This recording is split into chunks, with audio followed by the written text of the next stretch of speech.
नमस्कार. Taste with Saroj मध्ये तुम्हा सर्वांचं खूप खूप मनापासून स्वागत. आज आपण बनवणार आहोत उपवास स्पेशल मऊसूत मोकळी साबुदाण्याची खिचडी. खिचडी आपण सर्वच जण बनवतो, पण ती कधी चिकट होते, कधी चांगली न भिजल्यामुळे घट्ट राहते, गोळे गोळे होतात. तसे न होता मोकळी मऊसूत खिचडी होण्यासाठी मी इथे काही टिप्स सांगितल्या आहेत. तर व्हिडिओ शेवटपर्यंत नक्की बघा. चला तर मग रेसिपीला सुरुवात करूया.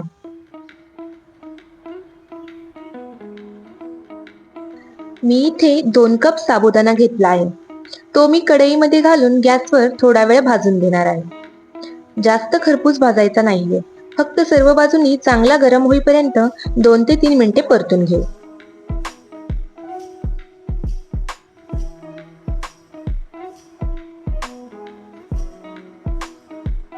आता साबुदाणा थोडा थंड झाल्यावर यामध्ये 2 ते 3 वेळा पाणी घालून स्वच्छ धुवून घेऊया.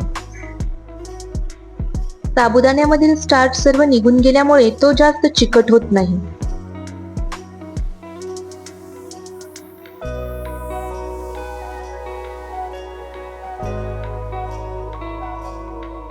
आता साबुदाणा भिजवण्यासाठी यामध्ये जे पाणी घालणार आहोत ते साबुदाणा व्यवस्थित बुडून त्यावर 1 सेंटीमीटर इतके पाणी घालायचे आहे. पाणी प्रमाणापेक्षा जास्त झाले तर साबुदाणा चिकट होतो आणि कमी झाले तर चांगला न भिजल्यामुळे घट्ट राहून वातड लागतो. त्यामुळे पाण्याचे प्रमाण अगदी योग्य असले पाहिजे. आता साबुदाणा भिजण्यासाठी 7 ते 8 तास किंवा रात्रभर ठेवून देऊ.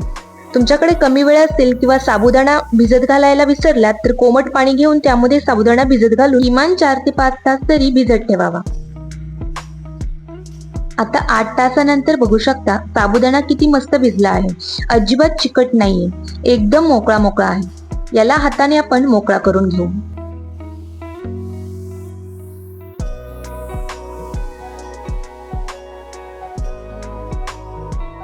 आता गॅसवर कढईमध्ये 2 चमचे शेंगदाणा तेल गरम केले आहे. तेलाऐवजी तुम्ही तुपाचा देखील वापर करू शकता. आता यामध्ये पाव चमचा जिरे घातले आहे. तुम्हाला जर जिरे चालत नसेल तर नाही घातले तरी चालते. आता यामध्ये 3 ते 4 हिरव्या मिरच्या घालून चांगले परतून घेऊया.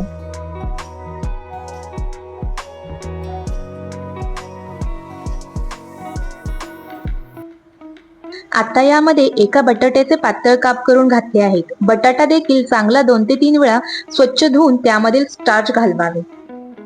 आता बटाटा देखील चांगला परतून घेऊया.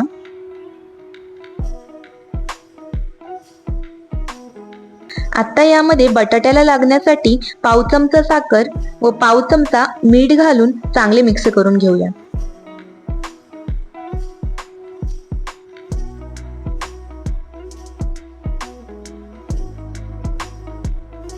आता आपण यामध्ये भिजवलेला साबुदाणा घालून गॅसची फ्लेम हाय करून 4 ते 5 मिनिटे चांगले परतून घेऊ.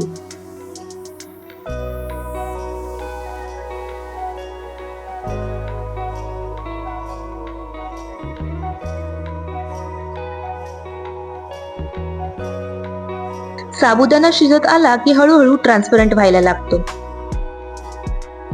आता यामध्ये 1 चमचा साखर व पाऊण चमचा मीठ घालून पुन्हा एकदा हे चांगले मिक्स करून घेऊया.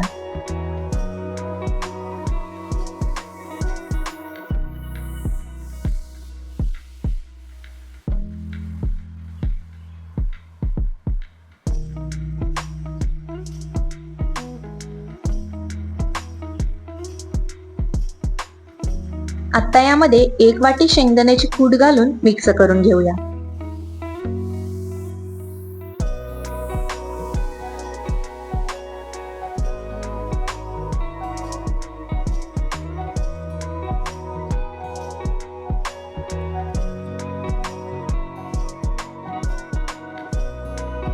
बघू शकता आत्ताच खिचडी एकदम मोकळी मोकळी दिसत आहे. आता यावर झाकण ठेवून 2 मिनिटे वाफवून घेऊ. बघा कुठेही चिकटपणा नाही किंवा गोळे गोळे देखील झालेले नाहीत. एकदम मोकळी आणि मऊसूत अशी साबुदाणा खिचडी बनून तयार आहे. गरमागरम खिचडी तुम्ही दही किंवा शेंगदाणा चटणी सोबत सर्व करू शकता. तुम्हाला ही साबुदाण्याची खिचडीची रेसिपी कशी वाटली हे नक्की कमेंट करून सांगा. आणि रेसिपी आवडली असल्यास लाईक करा, शेअर करा आणि चॅनलवर नवीन असल्यास चॅनलला सबस्क्राईब करा. पुन्हा भेटूयात अशाच नवीन नवीन रेसिपी सोबत. धन्यवाद.